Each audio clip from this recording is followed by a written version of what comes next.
कितनी बार बताया है, मेरे तैयार होने से पहले मेरा नाश्ता तैयार हो जाना चाहिए।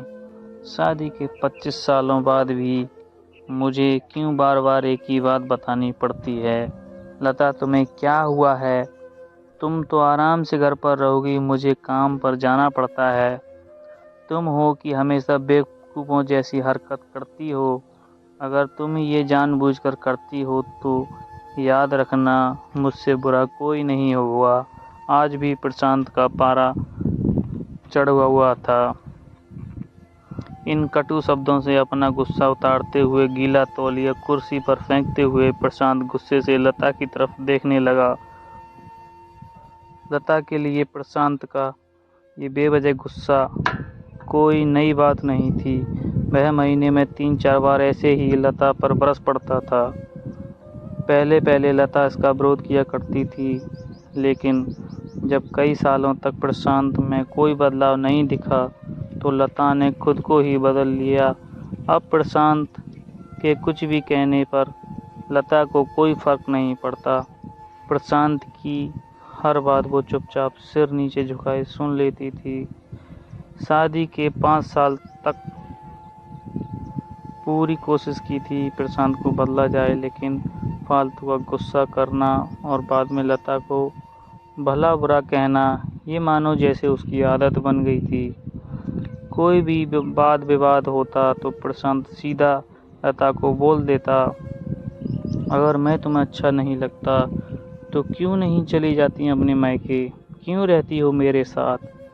इतना सब कुछ होने के बावजूद लता प्रशांत के साथ रहती थी, क्योंकि उसे अपनी बेटी की फिक्र थी और वह जानती थी कि वह अपने बूढ़े हो चुके माँ बाप को इस उम्र में परेशान करना वह नहीं चाहती थी। समाज और लोग क्या कहेंगे, ये भी तो उसे देखना था।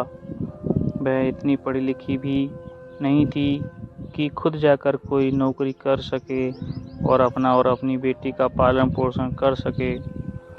लता को अब अपनी फिक्र नहीं थी, उसको फिक्र थी तो उसकी शादी लायक हो रही थी बेटी।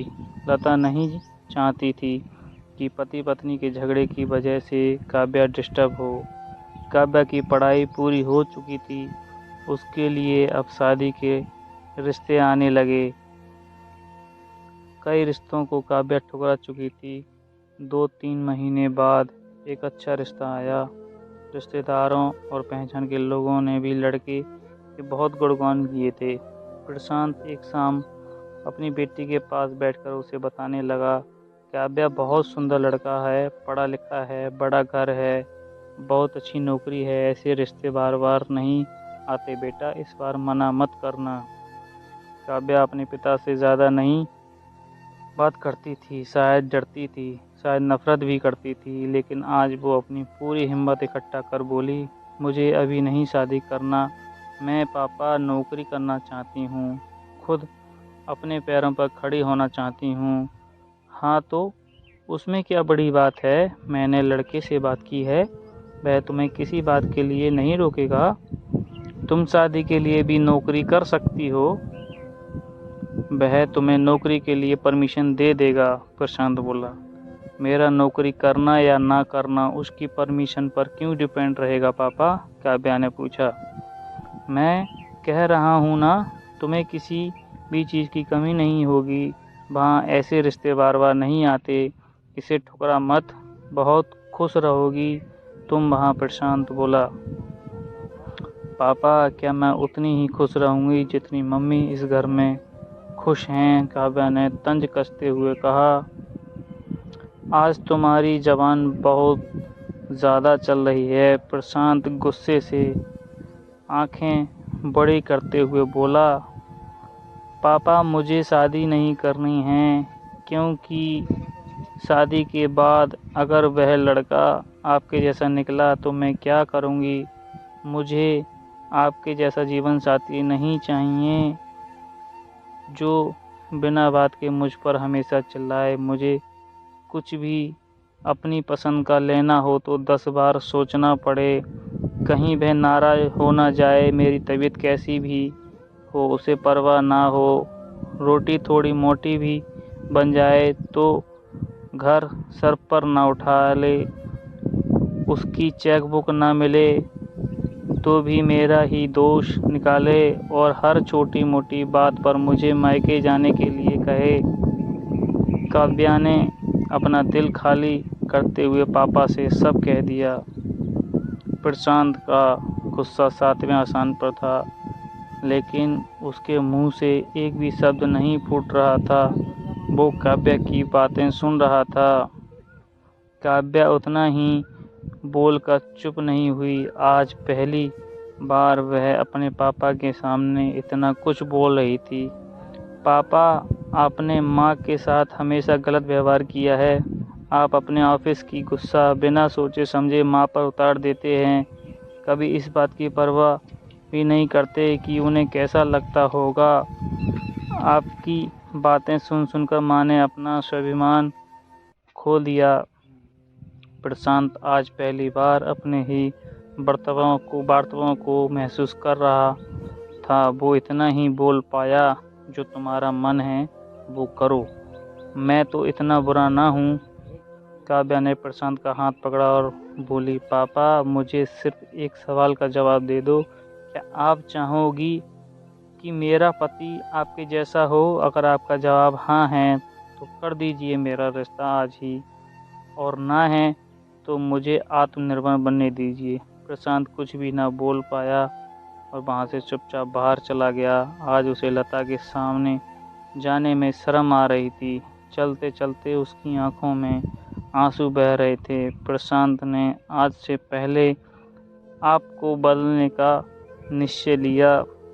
अगले दिन से लता ने अपने पति में काफ़ी बदलाव देखा। वह सोचने लगी कि जो हिम्मत काव्या ने दिखाई है, वह हिम्मत अगर मैं पहले ही दिखा देती तो शायद आज परिस्थिति कुछ और होती। अब काव्या पढ़ लिख कर अच्छी नौकरी करने लगी थी और 3 साल बाद उसके लिए एक अच्छा रिश्ता आया। उसकी विदाई पर प्रशांत बोला, बेटा, तू हमेशा खुश रहेगी क्योंकि तेरा पति मेरे जैसा नहीं है। प्रशांत की ये बात सुनकर लता और काव्या की आंखों में आंसू बहने लगे। दोस्तों, हमारे समाज में औरतों को भले ही देवी का दर्जा दिया जाता है, लेकिन वह स्वतंत्रता नहीं दी जाती जो उन्हें देनी चाहिए। उन्हें बचपन से ही बताया जाता है कि वह पराया धन है। स्कूल से आने में देर हो जाए तो पिटाई मिलती है। मोबाइल पर बातें करते हुए दिखाई दिया जाए तो खिड़की से झांकते हुए दिखाई दिया तो शक किया जाता है। माँ बाप का घर तुम्हारा नहीं है, पति का घर ही तुम्हारा घर है। जीवन भर ये बातें बता बता कर उन्हें ससुराल भेज दिया जाता है और एक दिन किसी छोटे मोटे झगड़े में ससुराल वालों से उन्हें सुनना पड़ता है कि इस घर को छोड़ दो और मैके चली जाओ। अब आप ही बताओ दोस्तों, ऐसी स्त्रियों का सच्चा घर कौन सा है? आखिरकार ये किस घर को अपना कहें?